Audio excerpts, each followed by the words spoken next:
Bismillahirrahmanirrahim. Assalamualaikum warahmatullahi wabarakatuh. Insyaallah kita akan bahas satu hikmah saja. Yang satu hikmah ini nanti ada kaitannya dengan banyak pelajaran bisa kita ambil. Tentang apa? Yakni sebagaimana yang disampaikan oleh Pak dosen tadi, bahwasanya Isra dan Mi'raj itu adalah merupakan ujian keimanan. Bukan sekedar hiburan, bukan. Nah, bagaimana kok bisa begini? Sebelum menyampaikan materi, saya ingin mengajak rekan-rekan sekalian untuk berpikir. Coba ini, apa yang bisa kita simpulkan dari dialog singkat ini? Ada anak 15 tahun. Dia berkata kepada ibunya, "Ibu, Susi mau pakai jilbab." Kemudian kata ibunya, "Tidak usah, ribet." Kira-kira dari dialog ini apa yang bisa rekan-rekan sekalian simpulkan? Ibunya ini baik atau enggak? Kurang baik, Ustadz. Kurang baik, ya. Yakin? Ya. Yakin enggak? Kurang baik. Yakin, Nah, Ustadz, yakin. untuk mengambil sebuah kesimpulan apakah ini baik atau tidak, ini kita perlu tiga hal.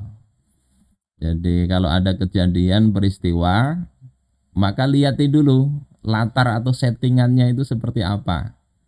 Kejadian sebelumnya ini apa, kemudian kejadian setelahnya ini apa. Baru kita bisa menghukumi kejadian itu. Begitu juga nanti kita bahas Isra wal Mi'raj baginda Rasulullah Sallallahu Alaihi Wasallam. Kita lihat sebelumnya ini ada apa, setelahnya itu ada apa, baru kita bisa ambil ya berbagai kesimpulan, berbagai pelajaran Isra Mi'raj ini dalam rangka apa saja sebetulnya. Coba kita cek, seandainya sebelum kejadian ibu melarang anaknya pakai jilbab itu begini kejadiannya. Nah, anak ini mau berenang sendirian di kolam renang. Kolam renangnya di dalam rumah, ya, tertutup oleh pagar. Nggak ada lelaki lain yang melihat di situ. Terus kemudian anaknya bilang, "Ibu, Susi mau pakai jilbab." Kata ibunya, "Tidak usah, ribet. Mau berenang pakai jilbab." Ya, jilbab yang begini ya. Nah, jilbab yang begini. Pakaian kurung nih. Kalau yang di atas ini namanya kerudung atau khimar. Sekarang kalau lihat seperti ini saja, kesimpulannya ibunya ini benar apa enggak? Halo para mahasiswa. Kesimpulannya ibunya ini benar enggak? Benar. Benar. Benar ya? Benar. Jangan dibilang benar dulu. Kita lihat setelahnya apa. Nah, setelahnya kata anaknya, "Tidak mengapa ribet ibu, mau pakai jilbab." Terus kata ibunya lagi, "Pokoknya kamu tidak boleh pakai jilbab, baik ketika berenang maupun ketika pergi ke pasar." Sikap ibunya benar nggak ini? Tidak. Kalau Tidak. Kok berubah-ubah terus? Tadi katanya tidak, setelah itu benar, setelah ini tidak. Kita lihat lanjutannya, kita lihat lanjutannya. Ya, kata ibunya lagi, "Ingat ya, ingat siap. itu Susianto, nggak boleh pakai jilbab." Ternyata anaknya ini namanya Susianto, ya, lelaki. Jadi sekarang benar nggak apa yang dilakukan ibunya ini? Benar. Benar, benar. Jadi apa kesimpulannya? Satu kejadian itu bisa disimpulkan bermacam-macam ketika kita melihat ada informasi-informasi terkait itu. Nah, ini dalam hal ilmiah tentunya ketika kalian menulis skripsi dan sebagainya, perhatikan itu. Sebuah peristiwa, sebuah fenomena, lihat apa yang ada di sekelilingnya. Rekan-rekan sekalian rahimakumullah. Nah, kita kembali ke sini. Isra dan Mi'raj ini. Ayatnya di ayat pertama surah Al-Isra. Tadi sudah saya bacakan dan juga dibacakan oleh qari kita ini. Dan insya Allah sudah banyak pembahasannya di ceramah-ceramah yang sudah disampaikan, termasuk juga saya ada beberapa video terkait ini mengisi pembahasan Isra dan Mi'raj. Ini misalnya saya kajikan kitab Al-Anwar Al-Bahiyah min Isra wal Mi'raj Khairil Bariyah.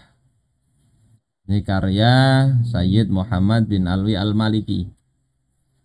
Tiap nanti pertemuan pertama sudah kemarin, Selasa 22 Februari. Besok lanjutan kitab ini. Jadi kalau mau lebih detail bisa disimak. Nah, rekaman offline-nya saya masukkan di sini. Ya. Ada playlist kitab Al-Anwar Al-Bahiyah. Bedanya dengan kitab tentang Isra wal Mi'raj yang lain, di sini Sayyid Muhammad bin Alwi Al-Maliki mengambil riwayat-riwayat yang sahih. Jadi insya Allah bisa dipertanggungjawabkan secara ilmiah tentang cerita Isra dan Mi'raj. Jadi untuk lebih detailnya banyak hal nanti kalau mau bisa disimak di sini. Insya Allah saya update untuk kajian online-nya besok. Nah, pertemuan kali ini saya tidak ingin detail-detail banget ya. Kita fokus satu hal saja, tapi kita lihat sebelum dan sesudahnya. Ya, kejadian Isra Mi'raj sebelum dan setelahnya apa? Nah, sebelum Isra dan Mi'raj itu Rasulullah Shallallahu Alaihi Wasallam dalam dakwahnya itu mendapati yang namanya pemboikotan. Ini terjadi tahun 7 sampai 9 kenabian. Jadi usia beliau sekitar 47 tahun. Usia saya sekarang ini diboikot 3 tahun. Dan 3 tahun ini sebetulnya bukan 3 tahun. Karena pemboikotannya itu maunya selamanya, tetapi atas izin Allah Subhanahu wa taala ya Allah gagalkan pemboikotan itu di tangan orang-orang kafir sendiri. Ada di kalangan pemuda-pemuda kaum kafir Quraisy itu yang simpati juga terhadap dakwah Nabi. Karena pemboikotannya itu luar biasa, nggak boleh menikah dengan mereka, nggak boleh menjual makanan dan sebagainya. Nah, kemudian tahun ke-10 kenabian yang tadi disampaikan juga oleh Pak Yudi tadi, istri beliau dan paman beliau itu wafat. Sehingga ini nanti disebut dengan istilah Amul Huzn, tahun duka cita. Kalau beliau lahir itu Amul Fil, tahun gajah. Nanti pada masa Umar itu tahun 17 Hijriah namanya ada Am Romadah, tahun kelabu. Karena paceklik. Jadi orang-orang dulu, orang-orang Arab itu tidak mengenal tahun pakai hitungan. Tapi dilihat kejadian apa yang paling menonjol di tahun itu, maka itu disebut dengan tahun kejadian tersebut. Kalau kita mungkin lihat tahun 2019 mungkin tahun Covid ya kalau lah. 2021 tahun Delta. Kalau sekarang ini tahun apa kira-kira? Bisa yang menonjol Omikron, tahun Omikron. Atau yang menonjol itu langkanya minyak goreng atau kedelai, bisa kita sebut tahun minyak goreng atau apa. Ini orang-orang Arab dulu begitu memberi nama. Jadi tahun duka cita. Kemudian tekanan dakwah itu makin berat. Ini kejadian ya sekitar Isra dan Mi'raj, tapi sebelumnya. Tentang pemboikotan itu kenapa diboikot? Nah ini karena pertama muncul kedengkian. Kata Al-Walid bin Al-Mughirah. Ya, kata dia, ayunazzalu ala Muhammadin. Apakah ya bagaimana mungkin wahyu itu diturunkan kepada Muhammad? Wa utraku wa ana kabiru Quraisyin wa sayyiduha. Sementara aku ditinggal, kata Al-Walid bin Al-Mughirah. Sementara aku ini adalah pembesar Quraisy dan pemimpinnya. Wa yutraku Abu Mas'ud Amru ibnu Umair As-Saqafi Sayyidus Saqif. Juga ditinggalkan pula Abu Mas'ud Amr bin Umair As-Saqafi, pemimpin Saqif. Padahal ini suku besar. Wa nahnu azimal qaryatain. Sementara kami ini adalah pembesar dua negeri. Jadi ini memprotes, kok Nabi yang orang miskin itu yang diangkat menjadi Nabi. Padahal lebih pantas itu kami yang menjadi Nabi, kata Al-Walid bin Al-Mughirah, juga mewakili Abu Mas'ud. Karena dia yang punya ibaratnya popularitas, punya kekuasaan. Jadi kadang orang tidak senang ini bukan karena apa-apa, bisa karena dengki. Termasuk kedengkian kepada Rasulullah Sallallahu Alaihi Wasallam. Itu pula yang kemudian membuat orang-orang ahlul kitab itu membenci Rasul. Padahal sebelumnya mereka menunggu-nunggu kedatangan Rasulullah Sallallahu Alaihi Wasallam. Tapi ketika tahu, oh yang diangkat Nabi ini adalah orangnya ini, sehingga mereka nggak percaya. Alhamdulillah kalau kita ini hidup di zaman sekarang, walaupun jauh dari Rasulullah, kita dalam kondisi beriman kepada beliau. Andai kita ini hidup pada masa Rasulullah Sallallahu Alaihi Wasallam, kita khawatir jangan-jangan kita ini ikut grupnya Al-Walid bin Al-Mughirah, orang alim, orang cerdas, orang kaya, pembesar, pintar bersyair, luar biasa ini. Jadi karena adanya kedengkian. Terus pemboikotan itu terjadi juga dengan cara ini yang dilakukan oleh Abu Lahab. Dia datangi orang-orang pedagang yang ke Makkah, kemudian dikatakan, ya ma'syarat tujjar ghalu ala ashabi Muhammadin. Wahai para pedagang, mahalkan jualan kalian kepada teman-temannya Muhammad, hatta la yudriku ma'akum syai'a, sehingga mereka nggak bisa beli apapun dari kalian. Jadi sampai jual beli pun diboikot itu, sehingga sahabat itu akhirnya menyingkir ke Syi'ib, suatu lembah di pinggiran kota Makkah, makan seadanya. Ada yang kelaparan berhari-hari. Cerita Sa'ad bin Abi Waqqas, ketika kencing ternyata ada kok bunyi sesuatu yang dikencingi itu, dicari, dibongkar, ternyata kulit yang sudah kering. Kemudian dengan kulit itulah yang dimakan beberapa hari. Jadi sampai seperti itu, lapar, nggak disuplai makanan, pemboikotan sampai sebegitu. Yang punya uang nggak bisa membeli karena harganya dinaikkan. Kemudian apa kata Abu Lahab? Waqad alimtum mali wa alimtum kadzalika wafa'a zimmati. Kalian tahu akan kekayaanku dan kalian juga tahu akan sifatku yang menepati janji. Ini Abu Lahab ini pamannya Nabi sendiri yang memboikot itu. Fa'ana dhamin, aku yang menjamin kalian. Jadi kalau nggak laku, ku ganti. Wala khasarata alaikum, tidak ada kerugian atas kalian. Ini di kitab Raudhul Anf, ya, syarah dari Sirah An-Nabawiyah li Ibni Hisham. Jadi luar biasanya ya kondisi Rasulullah. Gara-gara apa? Menyampaikan Islam.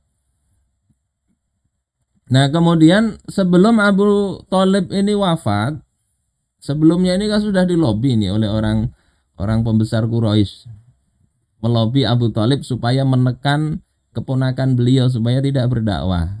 ditawari macam-macam Rasulullah Shallallahu Alaihi Wasallam, sampai tawaran yang tidak masuk akal, yakni mereka sediakan orang yang tampan, yang bagus, kemudian datang kepada Abu Thalib, serahkan keponakan engkau, ini kami gantinya ada, ya, engkau bisa rawat dia, ya, jadikan ini keponakan engkau, sementara keponakan engkau Muhammad ini serahkan kepada kami. Apa kata Abu Thalib? Celaka kalian ini, ya, anakku engkau minta untuk kalian bunuh, anak kalian serahkan untuk kuberi makan. Jadi nggak masuk akal. Jadi nggak diserahkan oleh Abu Thalib. Sampai ketika hampir beliau meninggal, ini lobby terakhirnya, ya mereka datang lagi, nggak berputus asa, ya, menghalangi dakwah Nabi ini lewat paman beliau. Hingga akhirnya kemudian Abu Thalib mengatakan kepada Nabi Muhammad, "Yabna akhi, wahai keponakanku, haula'i asyrafu qaumik." Mereka itu adalah asyrafu qaumik, orang-orang mulia dari kaum engkau. Jadi yang hadir itu Utbah bin Rabi'ah, orang jenius dari suku Quraisy. Kemudian Syaibah bin Rabi'ah, ya saudaranya Utbah.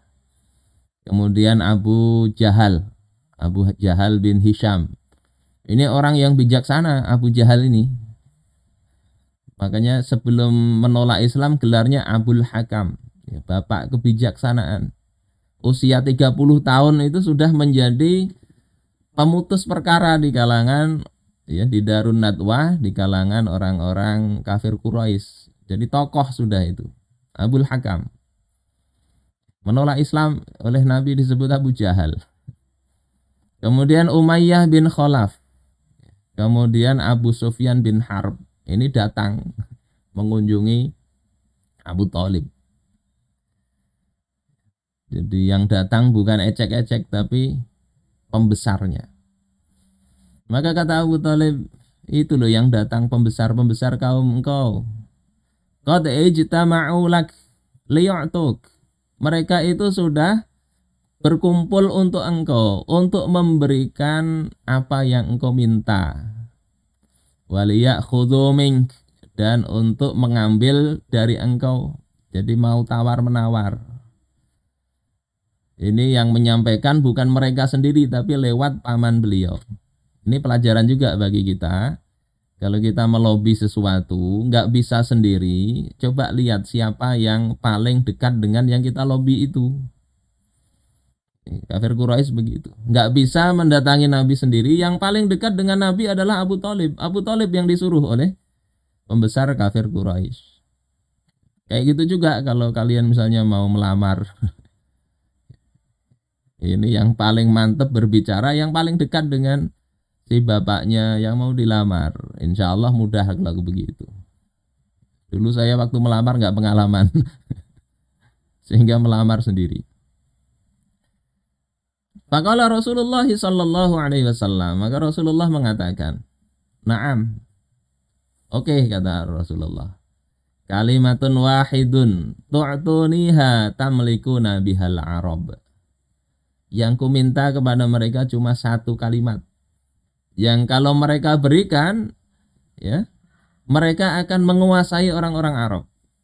Watadinu lakum bihal ajam, dan orang-orang non-Arab akan tunduk kepada kalian, akan mengikuti kalian.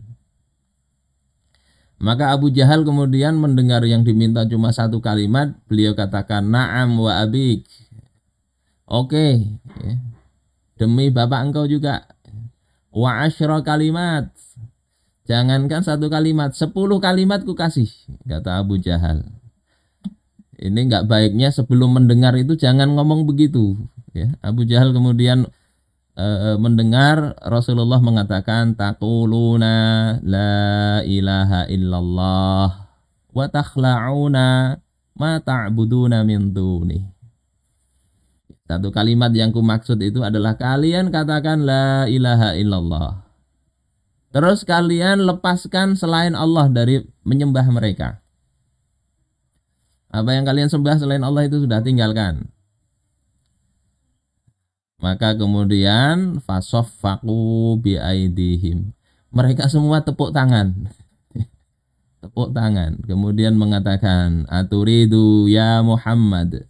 Apakah engkau ingin wahai Muhammad? Anta ja'alal alihata ilaha wahida.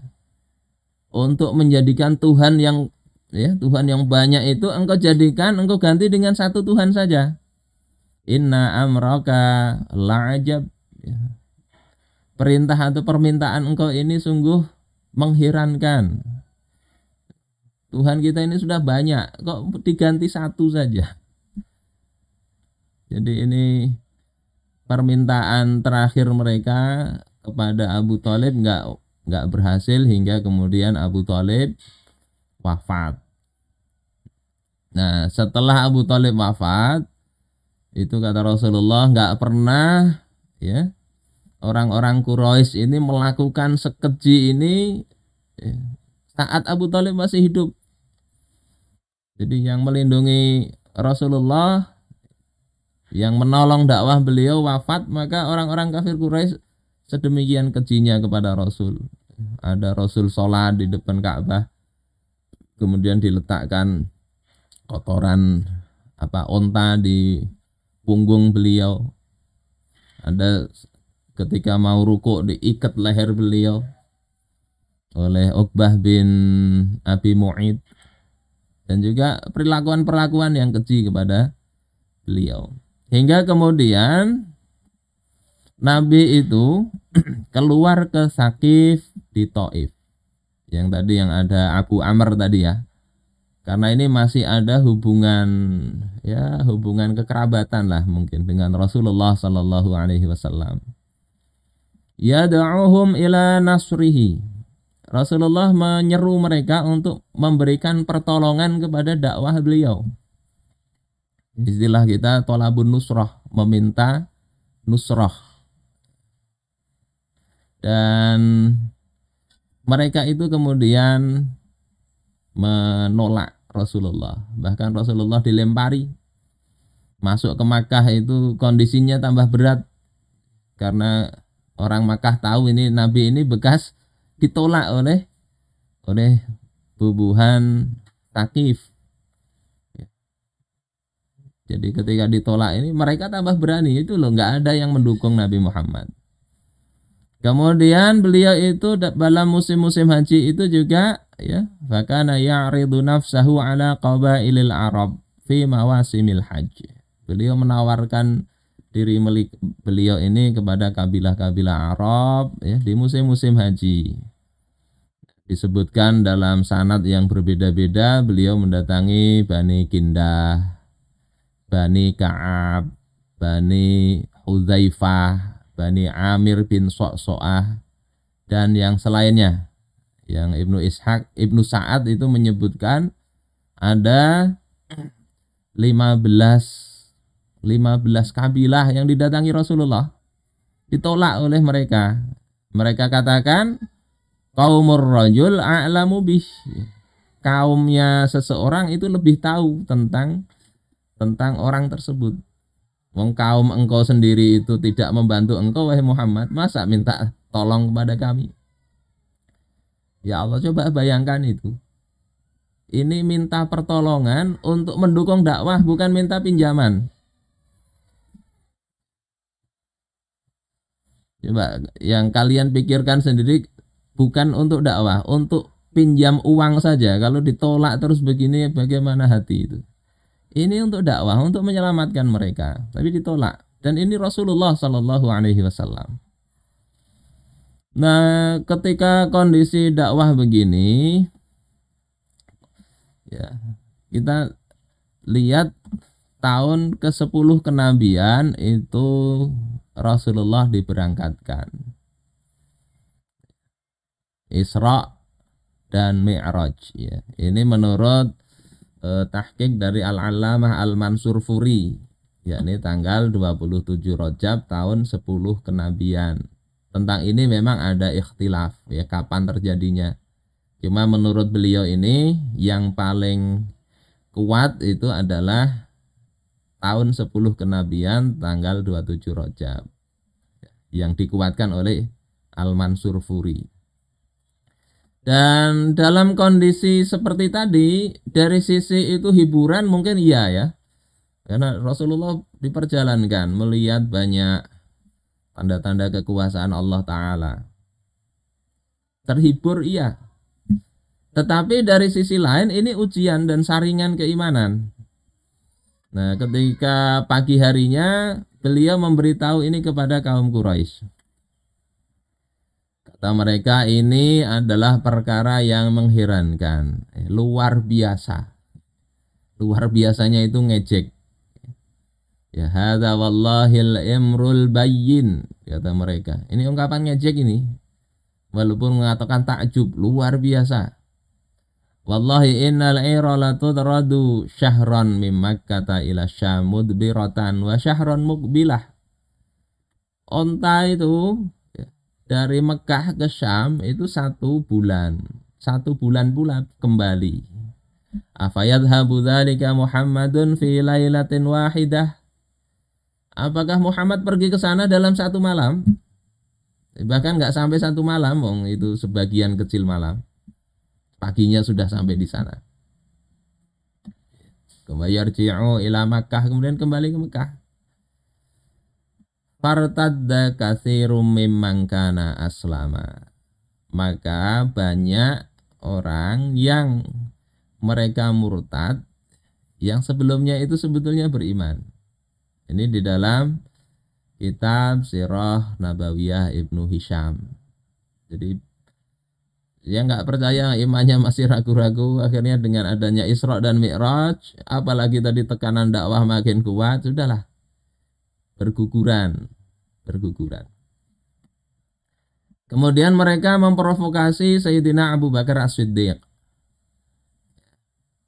menceritakan itu. Harapannya apa? Abu Bakar juga murtad. Tetapi tidak demikian dengan Abu Bakar. Cerita detailnya ada di video, nanti saya kasih linknya. Ini di kitabnya begitu. Ini cerita bagaimana Abu Bakar mengklarifikasi Isra baginda Rasulullah Sallallahu Alaihi Wasallam. Nah, pertanyaan berikutnya, mengapa ada ujian keimanan? Bukankah dengan adanya kematian paman dan istri beliau, dakwah semakin susah? Kalau tetap bisa istiqomah berarti mereka sudah bagus. Kenapa harus ada Isra Mi'raj? Yang dengan itu malah banyak yang nggak percaya. Kata orang Jawa, gogrok. Rontok semua itu, rontok. Yang ada keraguan-keraguan dikit sudah hilang. Nah, ada ujian ini sebetulnya kan untuk ada kenaikan tingkat yang jelas. Kalau mau naik tingkat, naik kelas, ada ujian. Ini begitu juga dengan kehidupan kita, termasuk dengan dakwah itu. Dakwah itu kalau mau naik level ya pasti ada ujian.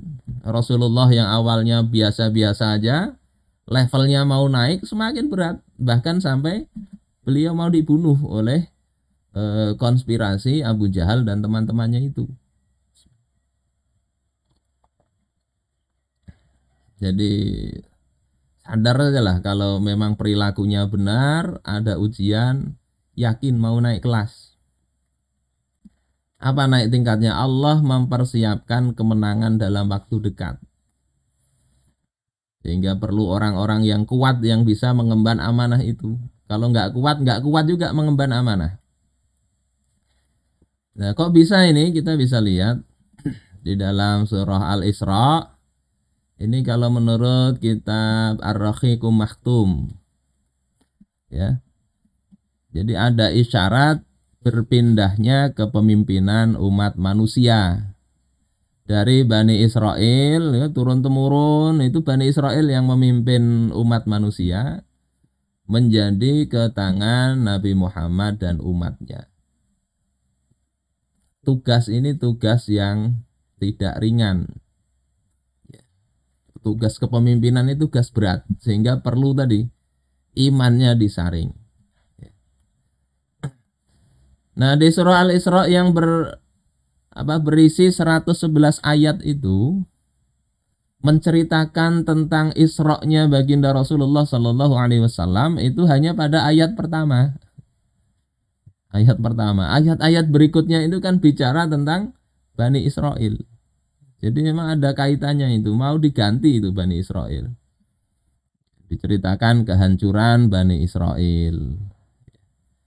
Itu indikasi pertama. Yang kedua, tempat-tempat persinggahan. Kali ini di dalam kitab Al-Anwar Al-Bahiyah karya Sayyid Muhammad bin Ali Al-Maliki. Jadi beliau itu dari Masjidil Haram, beliau berangkatnya itu bukan langsung ke Masjidil Aqsa, tapi ke Thaibah, tempat di Madinah, Yathrib.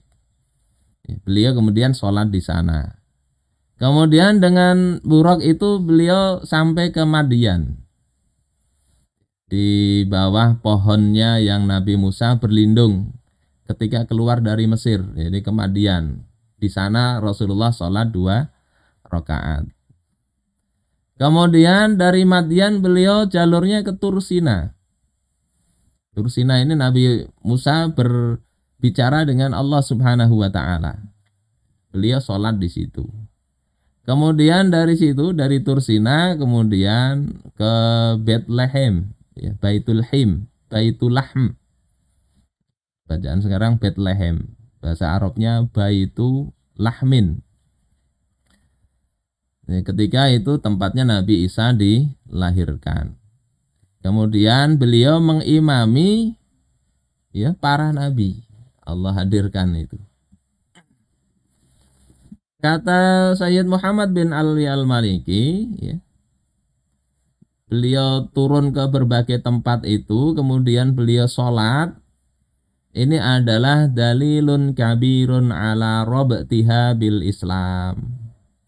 Ini menjadi indikasi yang sangat besar bahwasanya tempat-tempat tadi itu akan diikat dengan Islam.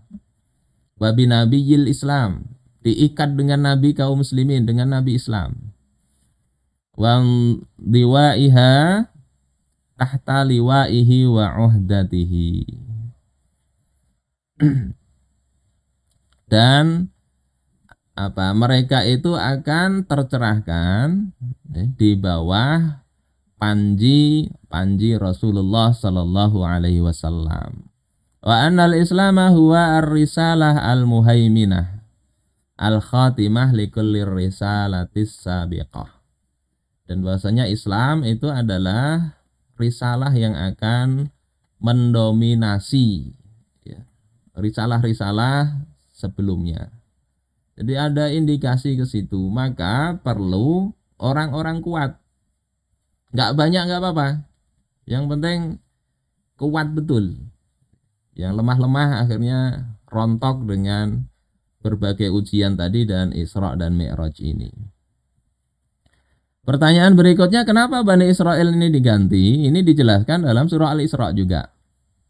Ya, Allah katakan wa qadayna ila bani Israila fil kitab. Telah kami tetapkan atas Bani Israel di dalam Alkitab, la tufsidunna fil ardi marratain. Kalian betul-betul akan berbuat kerusakan di muka bumi 2 kali. Yang besar.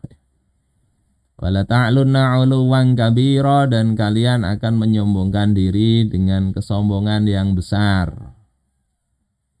Yakni maksudnya adalah la ta'sinna. Kalian betul-betul bermaksiat kepada Allah wahai Bani Israel, dan betul-betul kalian menyelisihi perintahnya di negerinya. Jadi runtuhnya peradaban itu karena kemaksiatan, termasuk Bani Israel. Nabi-nabi bisa dibunuhnya, Nabi Zakaria, Nabi Yahya, Nabi Musa bahkan dulunya difitnah macam-macam. Nah, itu yang menjadikan diambil ya tongkat kepemimpinan itu diberikan kepada orang yang sudah dilatih, diberi treatment oleh Allah untuk tersaring keimanannya. Sebagaimana juga Fir'aun ini. Fir'aun ini Allah gantikan ketika mereka itu sudah melampaui batas. Ya. Termasuk tidak menutup kemungkinan umat Islam. Sebagaimana kata Rasulullah SAW dalam riwayat Imam Al-Bukhari, ketika apa? Ketika umat Islam ini sudah hilang keadilannya, nggak adil lagi. Adil itu apa? Pertama, menjalankan hukum Allah Ta'ala. Yang kedua, hukum itu diperlakukan sama di hadapan seluruh rakyat. Jadi ketika hukumnya hukum bukan hukum Islam, jelas nggak adil. Yang kedua, kalau hukum Islam diterapkan tapi kepada sebagian saja, itu juga nggak adil.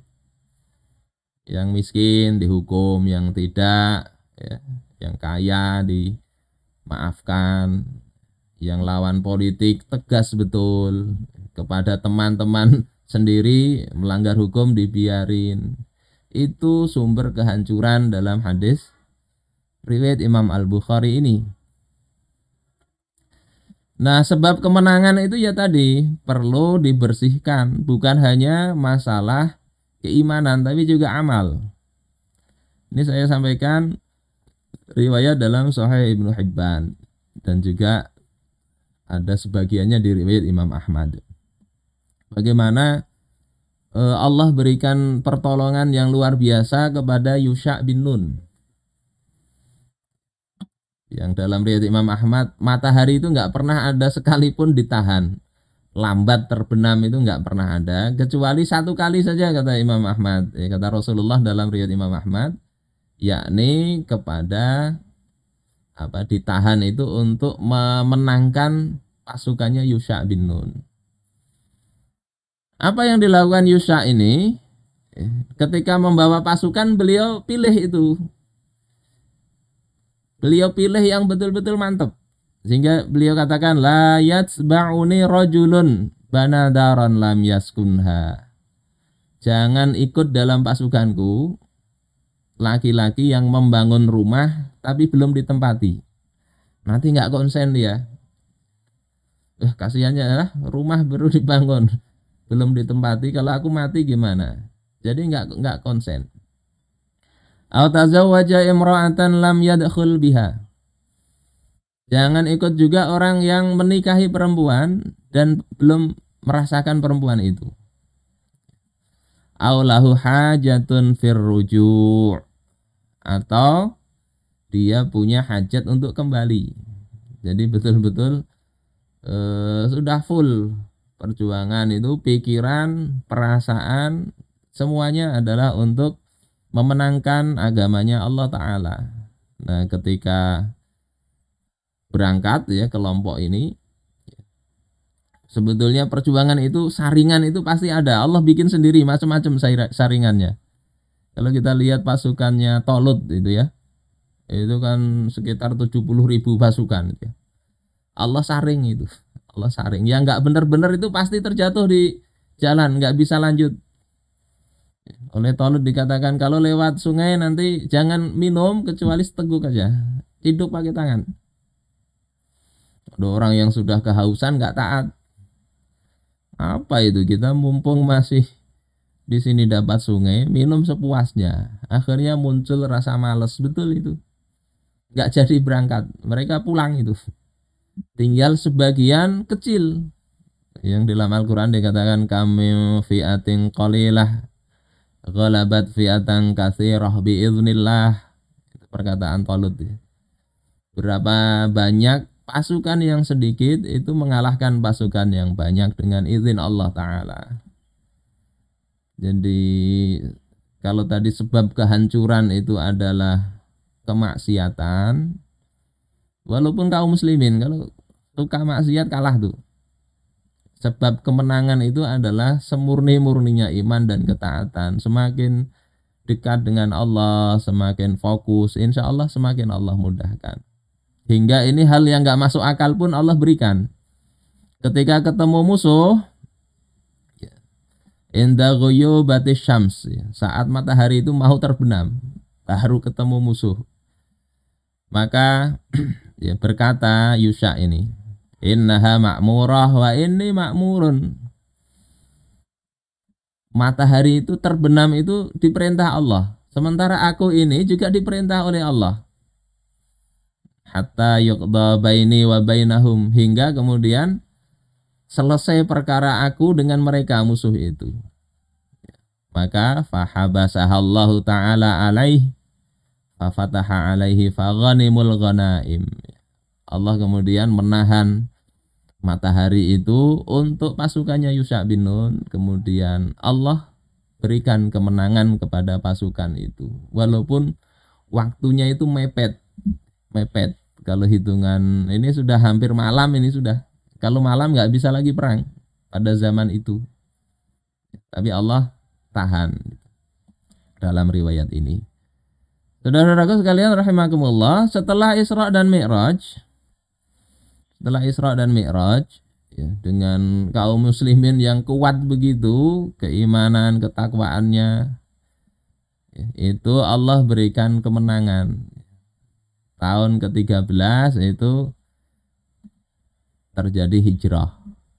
Jadi tahun 10, 11, tahun 12 itu orang-orang Yathrib yang didakwai Rasulullah memberikan nusrah kepada Rasul. Makanya disebut sebagai kaum Ansor yang menolong dakwah Rasul. Kemudian tahun 2 Hijriah Allah beri kemenangan dalam perang Badar. Kemudian perang Bani Qainuqa menang. Yahudi Bani Qainuqa akhirnya terusir dari Madinah karena mereka langgar janji. Tahun ketiga Hijriah ya perang Uhud. Kemudian tahun keempat menang atas Bani Nadir. Tahun kelima menang atas Bani Mustalik. Tahun keenam ada Hudaybiyah. Kemudian ada Amul Wufud. Tahun perutusan di mana Rasulullah mendakwahi orang-orang di luar Makkah Madinah. Kemudian tahun ke-7 menaklukkan Khaybar, tahun ke-8 Fathu Makkah, kemudian Hunain, kemudian Taif. Jadi ini kemenangan yang berturut-turut walaupun ada kekalahan dalam perang Uhud itu. Ini semuanya bahan mentahnya sudah ya pilarnya itu adalah orang-orang yang telah Allah persiapkan. Ini mungkin untuk yang bisa kita ambil pelajaran dari Isra dan Mi'rajnya baginda Rasulullah ya. Tentang detailnya nanti ikuti simak dalam kitab Al-Anwar Al-Bahiyah, insyaallah begitu. Dan kita berbicara begini, hal-hal hendak berpacaran sudah tinggalkan. Umat Nabi Muhammad membawa tugas yang besar. Sholat hendaknya sudah nggak usah lagi sholat ya, nggak usah lagi mikir nggak sholat. Jadi berpikir nggak sholat itu jangan, artinya tinggal ditingkatkan sholatnya, kekhusyuannya. Ini saya kembalikan kepada MC. Assalamualaikum warahmatullahi wabarakatuh.